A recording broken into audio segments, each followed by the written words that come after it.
नमस्कार।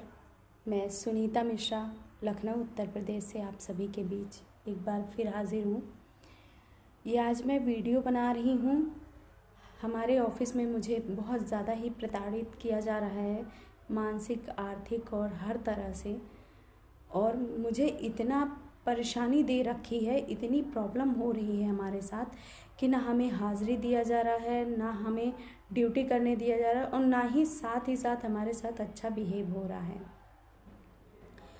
पूरे 1 महीने से 2 महीने से मुझे सैलरी नहीं मिली है।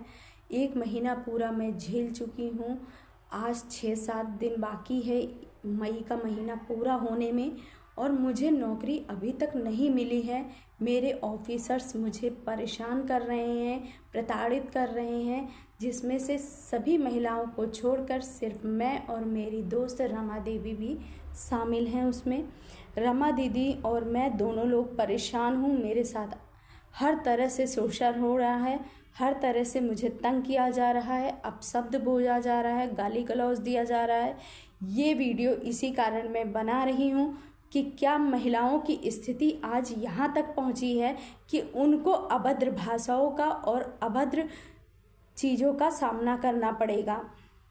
मुझे बताना तो नहीं चाहिए, लेकिन बताने में ये बहुत ही ज़्यादा परेशानी हो रही है कि जिस पुरुष समाज को हम सभी लोग इज्जत सम्मान देते हैं, वही पुरुष समाज हम सभी को शोषण करता है और हम सभी के साथ अत्याचार करता है। बात करते हैं सम्मान की। कहते हैं जब हमारा सम्मान हमारे साथ होता है, हमें किसी का प्यार, समर्पण, विश्वास होता है तो हम अपने अच्छे राहों पे कदम रखते हैं। लेकिन मुझे लगता है मैंने रेल में 10 साल दिए, 10 सालों का मुझे यह नतीजा मिला है कि मेरे खिलाफ मुझे FIR की गई है थाने में जा कर के और चौकी में जा कर के मेरे सीनियर्स के खिलाफ किया गया है। मुझे अभद्र भाषाओं का वर्ड बोला गया है, मेरे सीनियर के चरित्र पर गलत चीज़ों का उछाला गया है और मेरे चरित्र पर, मेरी सहेली के चरित्र पर उंगलियां उठाई गई हैं।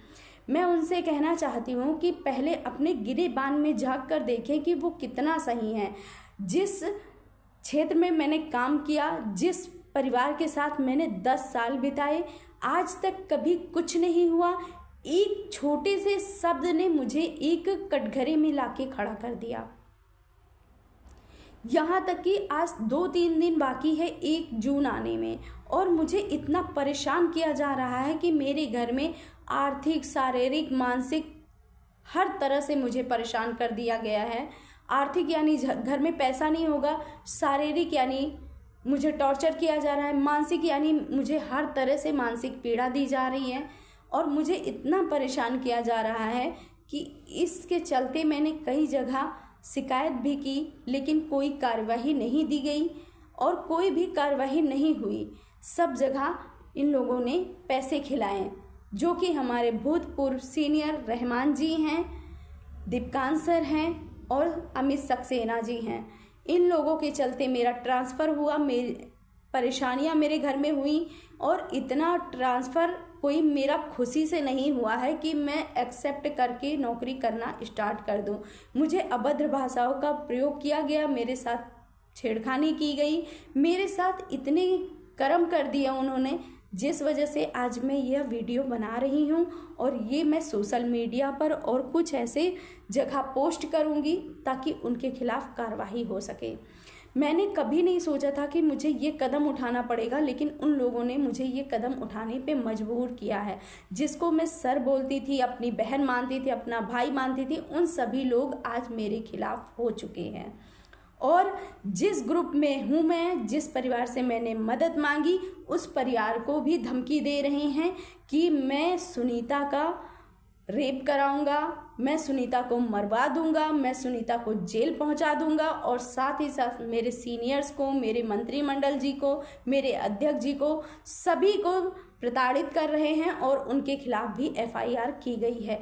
मैं सभी से ये जानना चाहती हूँ, क्या किसी की भलाई करने का नतीजा यह मिलता है?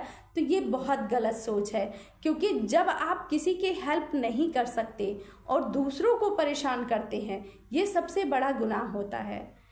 हम लोग 10 साल से ड्यूटी कर रहे हैं, कभी एक शिकायत किसी अधिकारी ने, किसी व्यक्ति ने हम सभी के खिलाफ नहीं की है, क्योंकि हम सभी का व्यवहार, हम सभी का नेचर इतना अच्छा है, सभी का नेचर इतना अच्छा है कि हम लोग एक दूसरे के साथ प्यार से, सद्भावना से बंधे हैं। लेकिन आज कुछ ऑफिसर्स के चलते इतना गंदगी हो चुकी है, इतनी परेशानियां हम सभी के बीच आ चुकी हैं कि मुझे सैलरी तक नहीं मिली, मेरी सैलरी नहीं आई, और मेरे बच्चे का 23 तारीख से पेपर है। मुझे खुद नहीं समझ आ रहा है कि मेरा बच्चा हाई स्कूल में है, एक इंटर में है, मैं अपने बच्चे की फीस कैसे जमा करूं, अपने घर की स्थिति कैसे सुधारूं। जब घर में पैसे नहीं होते हैं तो एक एक रुपए की कीमत होती है। पर मुझे ऐसा लगता है कि मेरे ऑफिसर्स ने मुझे इतना परेशान कर दिया है, इतना टॉर्चर किया है कि मैं कहीं भी जाती हूँ, कुछ भी करती हूँ, वो मेरे खिलाफ षड्यंत्र करते हैं। यहाँ तक कि मेरा पीछा आज भी कराया जा रहा है, मुझे इतना टॉर्चर किया जा रहा है, इतना मानसिक शारीरिक यातनाएं दी जा रही हैं कि मेरी समझ से बाहर हो चुका है कि हम लोग क्या करें, क्यों करें, किसके पास जाएं। मैं अपने सभी भाइयों बहनों से कहना चाहूँगी कि प्लीज़ मेरा सपोर्ट कीजिए, क्योंकि मुझे इतना टॉर्चर किया जा रहा है, मेरे ऑफिसर को इतना परेशान किया जा रहा है, गाली गलौज की जा रही है, यहाँ तक कि मार दंगे पे सब उतर आए हैं। आज 28 तारीख थी और आज 28 तारीख को ये समापन हुआ, लेकिन 2 दिन बाद यही कांड होगा, मुझे मालूम है, क्योंकि वो लोग मुझे हाजिरी नहीं देंगे, मेरे साथ परेशानियां खड़ी करेंगे और सब कुछ करेंगे। मुझे ऐसे वर्डों को बोला जाता है, अभी ऐसे अभद्र भाषाओं का प्रयोग किया जाता है कि जिससे हम वाकई बहुत परेशान हैं कि हम इन ऑफिसर के खिलाफ क्या करें। नहीं कर सकते, क्योंकि वो हमारे सीनियर हैं। ऐसे हमारे संस्कार नहीं हैं कि हम किसी के खिलाफ ऐसे गंदे वर्ड का उपयोग करें। लेकिन मुझे इतना मजबूर किया जा रहा है कि मैं महिला आयोग से लेकर के मैं सब जगह कंप्लेन करूंगी। मेरी जान को भी खतरा है, मेरे सीनियर्स की जान को खतरा है। उन्हें धमकी दे रहे हैं कि मरवा देंगे, जेल करवा देंगे। यही धमकियां मुझे भी लगातार मिल रही हैं कि मैं तुम्हें मरवा दूंगा, तुम्हारे साथ जब कुछ गलत होगा तब तुम्हें समझ आएगा कि इज्जत क्या होती है। आप थाने पे जाके कंप्लेन करते हैं, आप मेरे खिलाफ परेशानियां खड़ी करते हैं और ये सोचते हैं कि मैं अपना बचाव भी ना करूं। अगर मैंने अपने सीनियर से मदद मांग ली तो कोई बुरा काम नहीं किया है। इसीलिए 2 यूनियन बनाई गई है कि अगर एक यूनियन नहीं सुनती है तो दूसरी यूनियन सुनती है। लेकिन आज का भी ये दिन है कि हम लोगों के साथ जिन ऑफिसर्स ने मदद की, जो ऑफिसर हमारे साथ खड़े हैं, हमारा सहयोग कर रहे हैं, उनको भी अभद्र भाषाओं का प्रयोग किया जा रहा है, गंदे वर्ड बोले जा रहे हैं, गाली गलौज दी जा रही है, बहुत ही प्रताड़ित किया जा रहा है मेरे ऑफिसर्स को और साथ ही साथ हम दोनों बहनों को भी। क्योंकि हमारी दीदी किसी से कभी कुछ नहीं कहती, हम लोग कभी किसी से कुछ नहीं कहते, अपने परिवार की लिमिट और संस्कारों में बंधकर काम करते हैं। लेकिन 10 साल बाद आज मुझ पे लांछन लगा है कि मैंने सीनियर को चप्पल उठाया, मैंने गाली गलौज की, मैंने सीनियर्स को मारने की धमकी दी। ऐसा अभद्र व्यवहार लिखकर थाने पे मेरे खिलाफ कंप्लेन की गई है, पर मैंने ऐसा कुछ भी नहीं किया। मेरी सैलरी बंद हो गई, मेरी सारी चीज़ें बंद हो गई हैं, यहाँ तक कि मुझे इतनी परेशानियों का सामना करना पड़ रहा है कि मैं बता नहीं सकती। मुझे हाजिरी नहीं मिल रही, नौकरी नहीं मिल रही है। मेरे सीनियर्स 24-36 घंटे हमारे सैलरी के लिए, हमारे ड्यूटी के लिए लगे हुए हैं कि मुझे जल्द से जल्द नौकरी मिल जाए।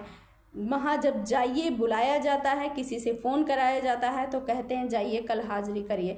जब दूसरे दिन हम वहाँ पहुँचते हैं तो उल्टा सीधा बोलकर हमें सभी के सामने, सभी वर्कर के सामने मुझे प्रताड़ित करते हैं, मानसिक यातनाएं, पीड़ाएं देते हैं, परेशान करते हैं। और मैं इसकी शिकायत कर चुकी हूँ और करने जा रही हूँ। और साथ ही साथ मैं अपने ऑफिसर से ये भी कहना चाहूँगी कि मैं वो उन लड़कियों में से नहीं हूँ कि मैं हार मान कर बैठ जाऊँ। मैं हार मान कर बैठने वालों में से नहीं हूँ। चाहे 1 महीने सैलरी ना आए, चाहे 2 महीने सैलरी ना आए।